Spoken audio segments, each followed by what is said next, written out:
एक बूढ़ी माँ की दर्द भरी कहानी। 3 साल हो चुके थे बेटे को अपना घर छोड़कर विदेश में बसे हुए।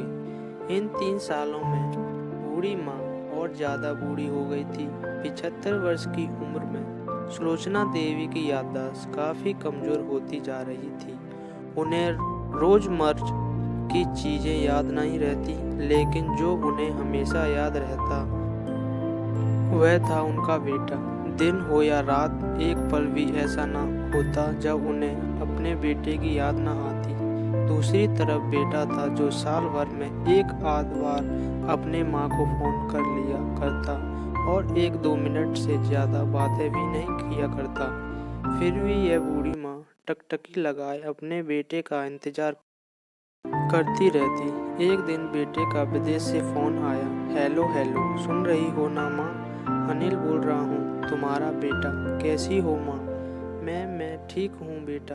तुम बहू और मेरा पोता कैसा है? माँ ने पूछा।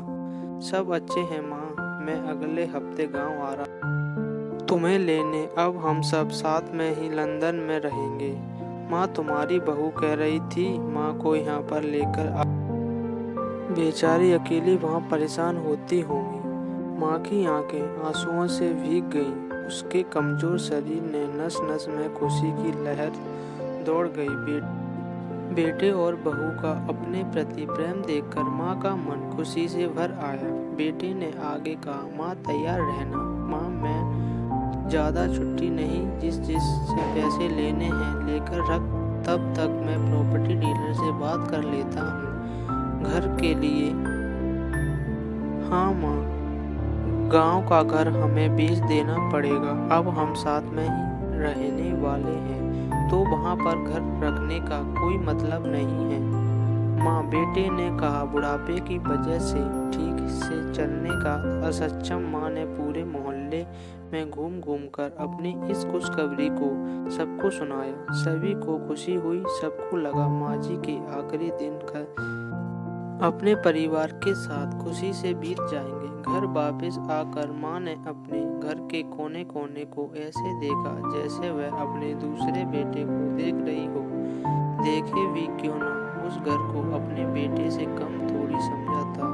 अपने पति के साथ 40 साल यहीं तो बिताए थे, लेकिन अब मजबूर थी बुढ़ापे के आखिरी साल बेटे और बहू के साथ बिताना चाहती थी। दिल पर पत्थर रखकर घर बेचने के लिए माँ तैयार हो गई। आनन फानन में बेटे के घर को आधे दामों पर बेच दिया। माँ ने ज़्यादा नहीं, लेकिन जिन चीज़ों से दिल लगा था उन चीज़ों को समेटा और बेटे के साथ टैक्सी में बैठकर एयरपोर्ट के लिए चली गई। एयरपोर्ट पर आकर बेटे ने माँ से कहा, माँ तुम यहाँ बेंच पर बैठो, मैं सामान और बोर्डिंग पास की जांच करा कर आता हूँ। वहाँ वक्त लगता है और खड़ा रहना पड़ता है। तुम्हें तकलीफ होगी, तुम यहीं आराम करो। मैं यूं गया और यूं आया। माँ बेंच पर बैठ गई और बेटा अंदर चला गया। काफ़ी समय हो गया, बेटा वापस नहीं लौटा।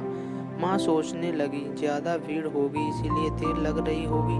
अंधेरा होने का अब तो लोगों की चहलकदमी भी कम होने लगी। माँ को अब चिंता होने लगी। एक कर्मचारी ने आकर पूछा, किसके मिलना है माँ जी आपको? यहाँ पर क्यों बैठी है? डरती हुई आवाज़ में सुलोचना देवी बोली, मेरा बेटा अंदर सामान की जांच कराने गया है। लंदन जा रहे हैं हम। क्या नाम है माँ जी आपके बेटे का? कर्मचारी ने पूछा। अनिल नाम है मेरे बेटे का, सुलोचना देवी ने बताया।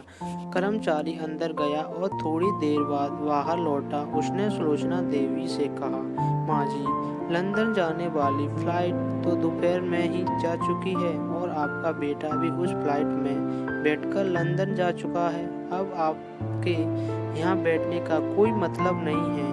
आप भी अपने घर जाइए। क्या जा चुका है और मैं घर जाऊं? घर माँ की आंखों से आंसुओं के सैलाब उठने लगे। जैसे तैसे माँ घर पहुंची। जो अब उसका था ही नहीं, बिक चुका था। वो वहीं बरामदे में तुलसी के पास सो गई। घर के नए मालिक को उस पर दया आई तो एक कमरा किराए से उसको दे दिया। पेंशन के पैसे से खाना और किराए का बंदोबस्त हो जाता था। दिन बीतने लगे। कुछ दिनों बाद घर के नए मालिक ने सुलोचना देवी से कहा, माँ जी, आप अपने रिश्तेदारों के यहाँ पर जाकर क्यों नहीं रहती? इस उम्र में आपके लिए वही अच्छा होगा। अच्छा तो होगा, लेकिन अगर मेरा बेटा वापस आया तो उसका ख्याल कौन रखेगा? मेरा बेटा बहुत भोला है, उसे अपना ख्याल रखना बिल्कुल नहीं आता।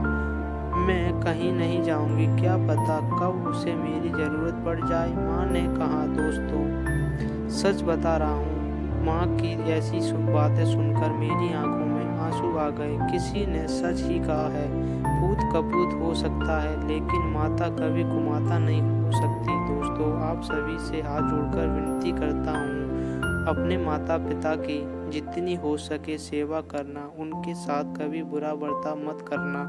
जय हिंद दोस्तों।